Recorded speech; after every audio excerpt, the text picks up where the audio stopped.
we were absolutely warned by Peter Hitchens, who basically said that Starmer is not a moderate politician. He is basically a member of the far left. Now, I don't agree with everything that Peter Hitchens has said, but we should give credit where it's due. He was correct on that one, and we need to say it. And we see that basically Starmer failed the pragmatist test. I think that he had several opportunities to play the classic, typical politician card of a person who arbitrates between rival communities, and he didn't. He could have just gone, well, I understand your concerns, and I'm doing the best I can with, the limitations that we have, and things like that. He could have done that, and, the same thing the Tories do. The Conservative Party clearly did containment a lot better than Labour do, because Keir Starmer's sort of approaching it in earnest rather than lying to the population consistently. And turns out that actually the Tory lying did help to keep some sort of semblance of balance.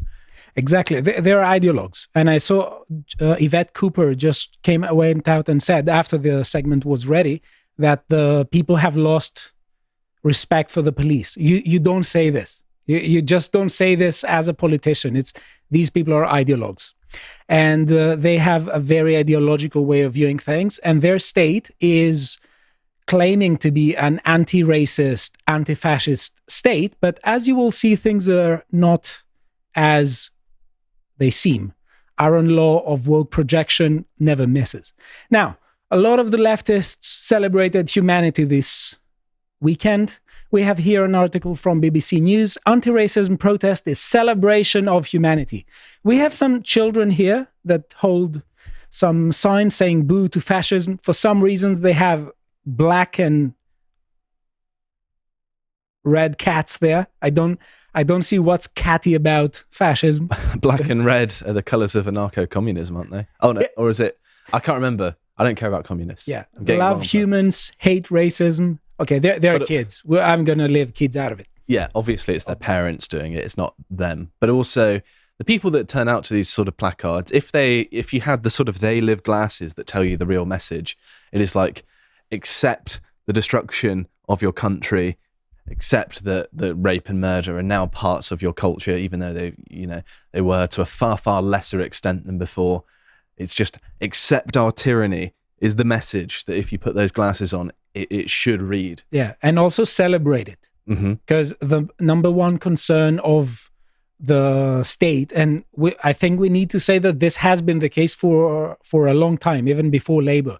The impression people get from the police is that they're much more worried about not being called racist than enforcing the law in some cases. Well, it's because the police system now has been set up to be expressly political. You've got all of these political positions overseeing the work of the police, and they're now hiring people with degrees that have been through universities, and we all know how that works out for people. As you can guess, we have a very one-sided presentation of things from the BBC. We have here organizers of an anti-racism protests have called it a celebration of humanity. And we have here organizer Neil Shaler said he hoped it would dampen down the spirit of fear and show people that they are supported. We have here Shahida Rahman said she was now thinking twice before going anywhere. Demonstrators of diverse ages and backgrounds gathered with placards urging hope, not hate, and all these stuff. Now, that's a funny use of phrase, isn't it? Yes, almost like that group. And Miss Rahman said that as a Muslim woman, she had been fearful to go out alone. Well, if you were to do that in a Muslim country, you would probably be a lot more fearful, although that's what's been imposed on the British people. We used to have a much, much lower crime rate than we do now. And that is because of people from cultures like hers coming over here and causing problems that we didn't have before. But you see all these people who hold the placards, stand up to racism and stand up to fascism, that they never define, by the way. That's the key issue to have here. They have a weird way of celebrating humanity. Here we have this video that everyone has watched by now of the Labour Councillor Ricky Jones, who is talking about how people should... He is basically directly inciting people to violence. And he's talking about something about throats, and you see people there just cheering. Mm-hmm. And he was on about cutting throats of people, right? Yes, exactly. And he has actually been arrested, but it was more for inciting disorder, not inciting murder. Disorder. You know, if you cut someone's throat, that's just a bit of disorder, mate. Yeah. You know, when Lee Rigby had his head cut off, it was just a bit of public disorder. It wasn't, you know, an act of terrorism, an act of political violence, an act of religious violence. No, it's just disorder. Exactly. And what is interesting is that you see all of them that they always wear upon the sensitive face, or they constantly try to show how friends of humanity they are. They were clapping. And we have the worst excuse of all time. Amnesty UK breaks silence after activists clapped Labour councillor's cutthroat's threat. The woman in question did not hear the councillor's remarks, explained an Amnesty International UK spokesman. Well, that is damning in all of itself, isn't it? Because, of course, if you're not even listening to the thing and you're just clapping because you're expected to clap at certain points, yeah, You're completely captured by the crowd. You have no autonomy, no agency of your own. You're just a drone. But it's empowering, isn't it? Just clapping without knowing. Just you're supposed to go boo now. You're supposed to go hooray. It's empowering. If you're in a crowd chanting about stuff. I think you were right the first time. Your head's in a cloud. Yeah. Okay. So just make what you want of that excuse. We have other people here from the Stand Up to Racism March who randomly stopped at a pub where football fans had gathered to watch a match. They were called racist and fascist, but what evidence did they have? Just looks like they prejudged a group of white working class lads. Yeah, because, I mean, obviously, if you're going to Wetherspoons or a pub and you're just like football, is it football? I'm not going to be told off for saying it. No, football. Yeah, that's correct. Okay. Don't call it soccer, otherwise we'll have to kick you out. Okay. Yeah, and obviously, they just thought that it was immediately fascist and racist. Football is fascist and racist for them. And they went out and they made this demonstration. Now, we had several other demonstrations from the Stand Up to Racism and Squash Fascism crowd. They went to Trafalgar Square, and up and down the country, thousands have marched today to stop the far right. Again, very few people have actually went out and said what they think the far right is. And if they say far right is fascism, they still haven't said how they understand fascism, because the very idea of how to understand fascism is a very intense scholarly debate that lasts for decades. It's not something that people who are vastly uninitiated just can talk about. Here we also have Josh Firm, who is I like that guy. This. He talks a lot of sense. What does he say there? He says, what does he think about this? Well, I can't speak for him, but what's written on the post is Stand Up to Racism is fueling political violence by branding these protests as anti-fascist. We fought actual fascists in World War II, and now, by equating today's right wing with them, they're sending a clear message: violence against the right wing is justified. And that's pretty much it. They're trying to conflate things, and I was actually arguing with people under this post because I was lowering myself to their level by engaging with them. And they were saying, well, you know, they're persecuting people, they're persecuting minorities, that is fascism, and that is what fascism is. And I pointed out that a third of all Jewish people in Italy joined the Italian Fascist Party. And that, you know, actually perhaps you need to look at the difference between National Socialism and fascism, because they're two separate things, really. I think that's a bit terminological, because people just say, you know, Italian fascism is one kind of fascism, but I think that's the terminological bit. The issue, though, that you're raising, and I think that you're absolutely correct, is that these people are functioning to a great extent like the Amnesty UK International volunteer.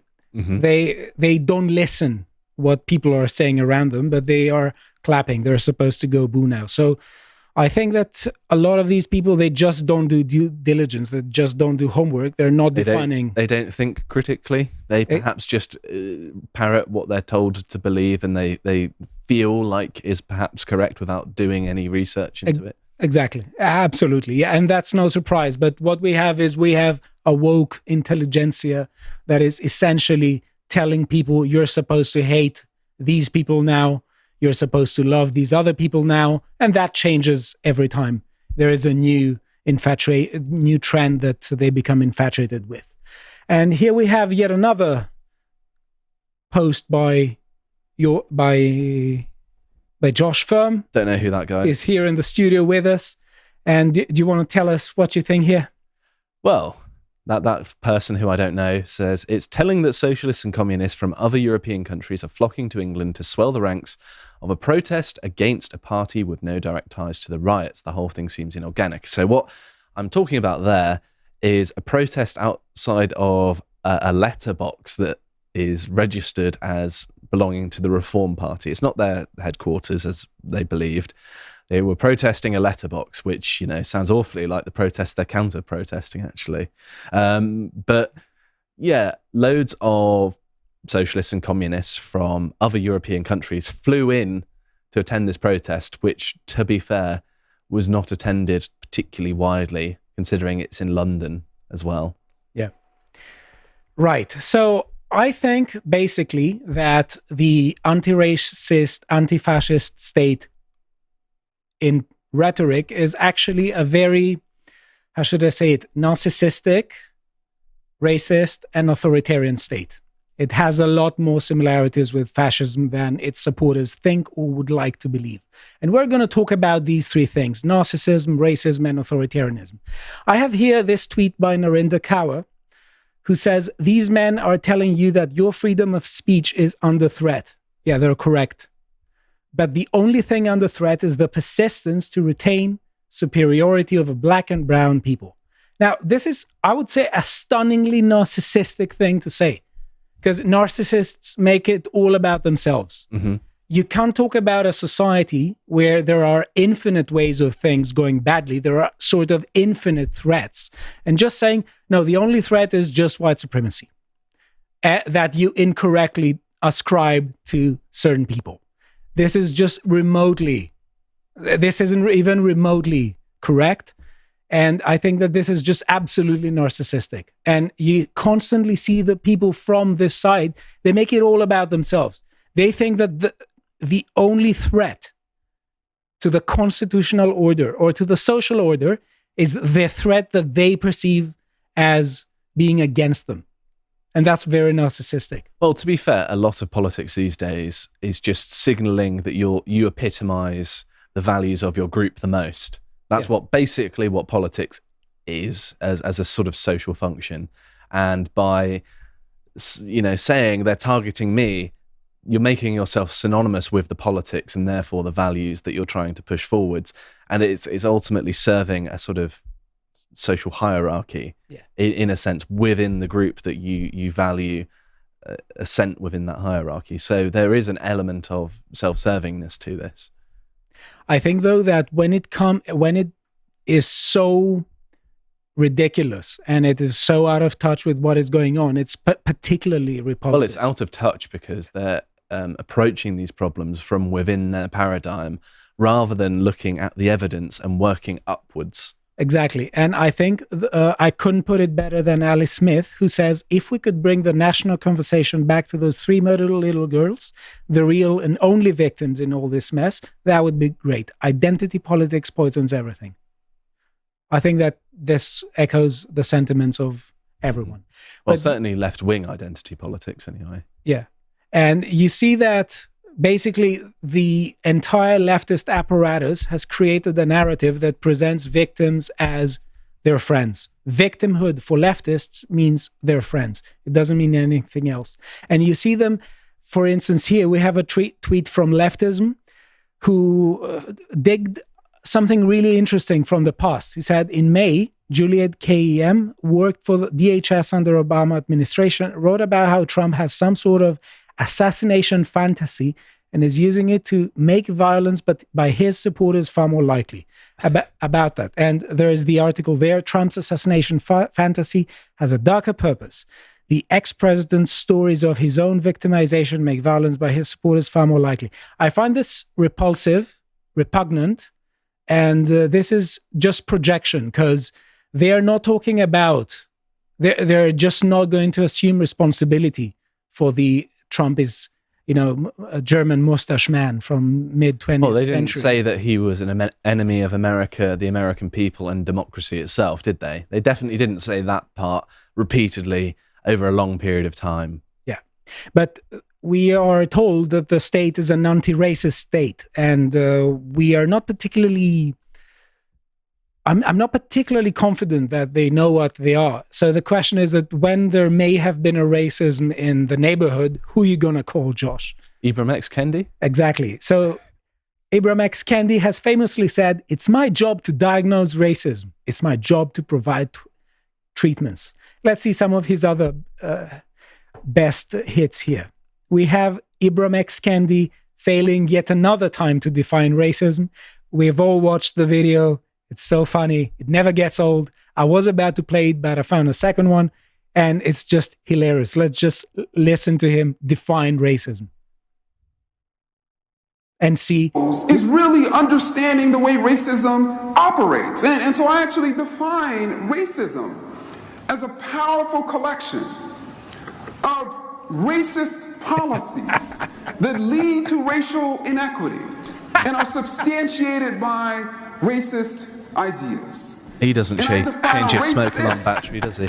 Individual as someone who is expressing a racist idea or supporting a racist policy with their actions or even inaction. What scholarship. Yeah, I'm illuminated now. Where was he during the Enlightenment? Things would have progressed so fast by now. Here I have just some tweets to show you what he's saying. The opposite of racist isn't not racist, it is anti-racist. What's the difference? One endorses either the idea of a racial, yada, yada, yada. One thing is that you know that he has never taken a logic class. He is a professor in university, and he hasn't learned yet that not in logic stands for negation. And we have also the other infamous quote here. Let me find it. They're so wordy as well. Yeah, he has many things to say. Let me find it here because I have it here. It's just keeping us on the edge of our seats here, Stelios. Yes, the only remedy to racist discrimination is anti-racist discrimination. The only remedy to past discrimination is present discrimination. The only remedy to present discrimination is future discrimination. So basically, essentially, he's advocating for a two-tier system.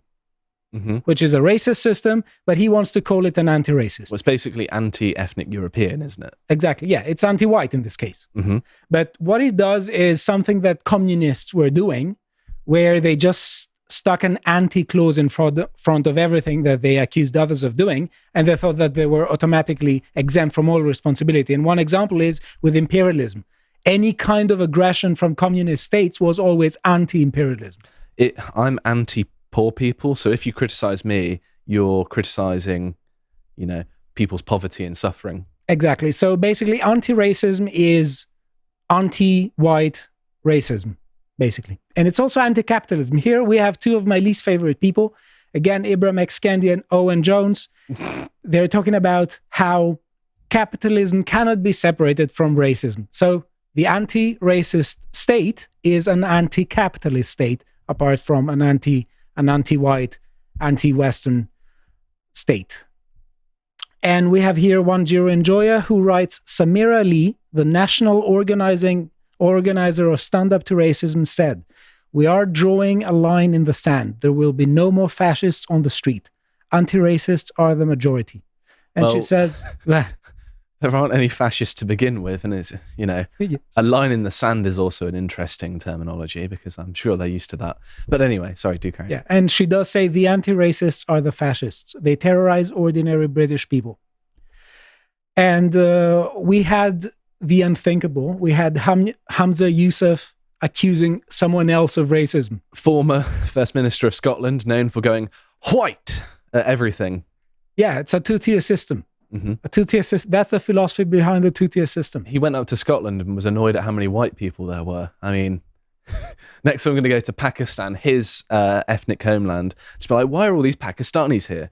To be fair, it was better when it was British, but still.